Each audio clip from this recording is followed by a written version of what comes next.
Hello, veterans. This is Dennis Young again, and the great state of Missouri. We're here at the National Convention, and we are here. I found this young lady last night, and I talked to her about the digital library, and I said, I want to get your interview because she is a state commander. Her name is Tammy Johnson, and I'd like you all to meet Tammy. Welcome, Tammy, and can you spell your last name for us? Yes, it's Johnnson. All right, and we have you do that. Some people ask is because, if I can't read your writing or anything like that, I want to make sure your name is right when it goes online. Awesome. So make sure you get. So, you just set in for another interview.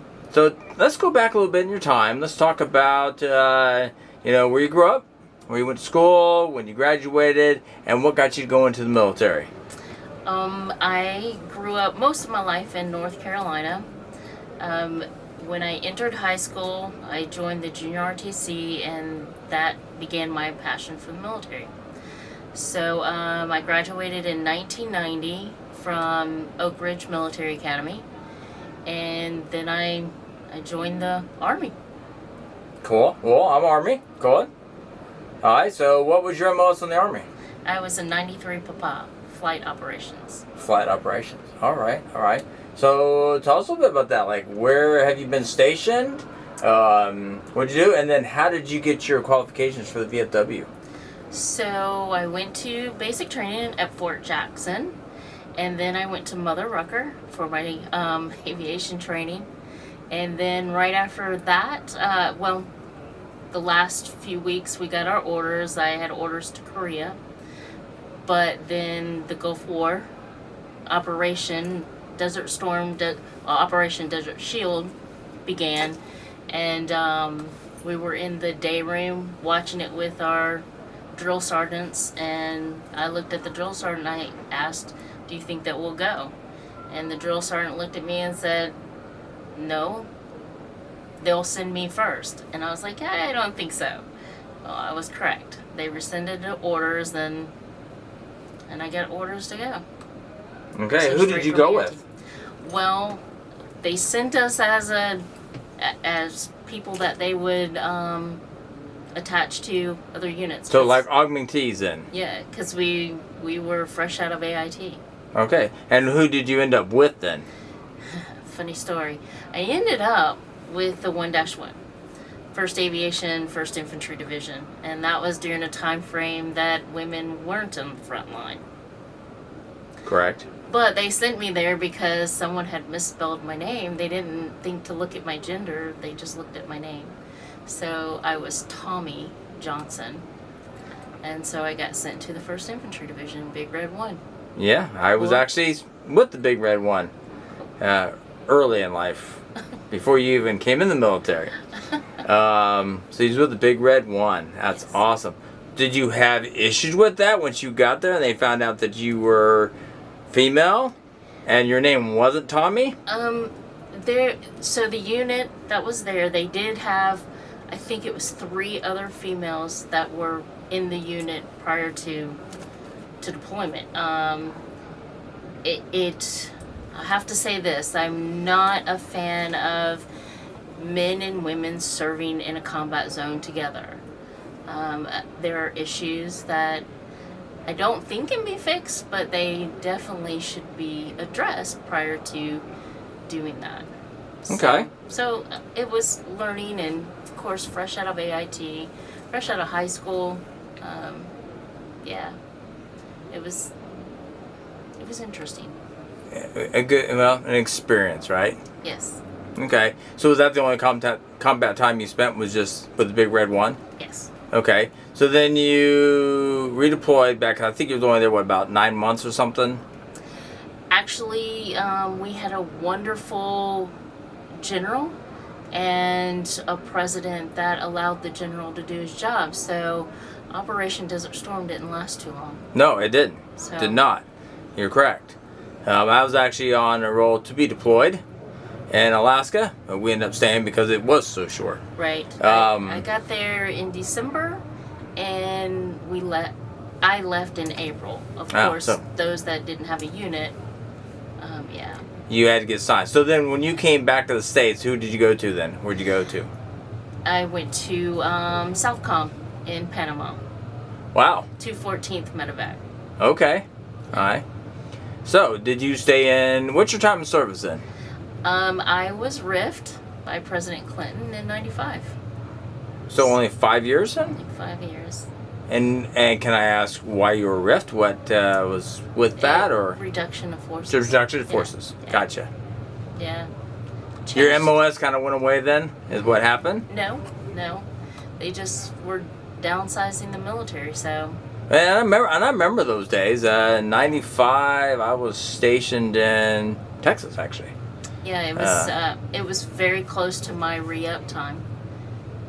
So I guess that was one of their factors. Oh, gotcha. So it was time for you to re-enlist. Would you have re-enlisted if you didn't get? Yes. Your whole plan was your plan to retire? I was. Yes. Okay. So then you got out then, obviously. I did. And when did you join the VFW? I didn't join the VFW until 2000 and I want to say 14 or 15. Oh, okay. That's a funny story too. Go ahead. They were doing the Buddy Poppy drive at the commissary, and I was going in, and the commander at the time said, "Hey, thanks for the donation. Here, give my card to your husband." And I was like, "Okay, but I don't think he qualifies for the VFW." And he was like, "Oh, okay." And I said, "But I do." And that's the reason why I joined. Because I had the plans of retire, my life was the military. That I was a soldier. That's what I wanted to do. And since that changed and kind of ripped, you miss the camaraderie. So I've lived the life, but always missed the camaraderie. I was always active because I did marry a soldier. So always active in the units that we were with I guess searching for the camaraderie. But I found that in the VFW. Oh, that's awesome. That is awesome. So, you are the state commander I am. of Alabama. The first female one. The too. first female state commander. Yes.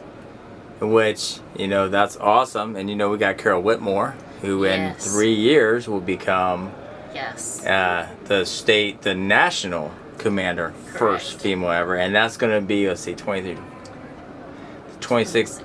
27, 126 years of the VFW, and she'll be the first female commander, and that's awesome. And It is. And congratulations to you too. Thank you. So, are you oncoming or outgoing? Oh, I'm this year. This year, cool. And so, what's your plan?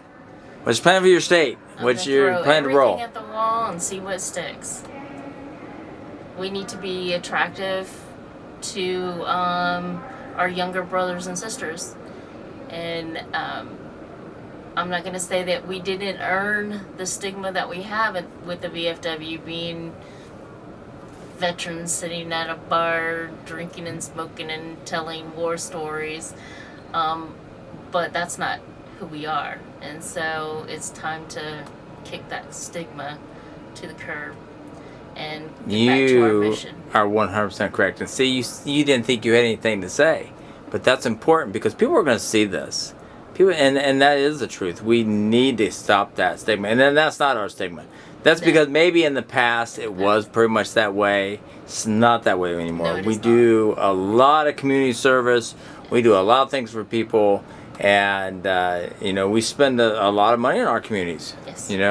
A lot of people don't know we have our charities, and we take that money and we put it to the communities, and we help people. We give scholarships to kids. We do all kinds of things. We help homeless, as our last interview we talked about. We help people in their homes. We help veterans who are having down on their luck, help them pay utilities or help them pay mortgages. We do all kinds of things for our communities that people don't know about. And I love hearing what you just said, and it's nice to have younger people in here. And man, I know you're not that old, I mean, yeah, you're not as old as we are. And so it's good to see that because you have a lot of insight and it seems like to me you have a lot of passion to make things right and different. Yes, I do. And that's awesome. And now, what do you do for your post? Do you do anything for your post? I think you told me, but I can't remember. I apologize. I don't hold any positions on my post. My husband happens to be the commander of the post this year. Oh! Because he does now qualify. Oh, wow. Where did he... Tell us about your husband a little bit then. Well, he did a tour in Korea, which is still considered a Yes, it combat is. zone. It is. And he really didn't want to join, but I said, hey, look, I'm going up the chairs. It kind of doesn't look good. But he is he's a retired Army helicopter pilot. Oh, okay. Warrant officer? Yes. Okay. Retired W4. All right. Flew Blackhawks. Great bird. Yes. Amazing bird. I've rode a lot of them. Yep. 2 kids. One just, my oldest daughter just got out of the Army, and my son is still in the Air Force Reserves. He joined when he was 17 because he wanted to be a police officer, and I was like, you can't. But if you go to the Air Force, I'll sign for you because he graduated at 17. So he is still in. He is an E6 now. That's awesome. Yeah. And you said your daughter just got out then? Yes. How many years did she spend in? She spent 4. Okay. Okay, where was she at? She was at Virginia Beach.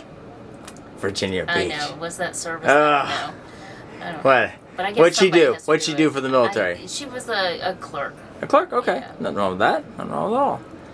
Great. Okay, so anything else you'd like to say or put out there to people that are going to listen to you? Because I think they will listen to you because you have a lot of good insight. What would you like to say to people out there? Boy. Just like a lot of us are getting back to the VFW mission, I think we need to get back to what our country, I guess the purpose of the creation of our country. Outstanding. Well, Tammy, thank you so much. Thank you so much for coming today. I talked to you last night. I didn't know if you would show up today, and you did. And that's a great thing. I appreciate it so much. Thank you.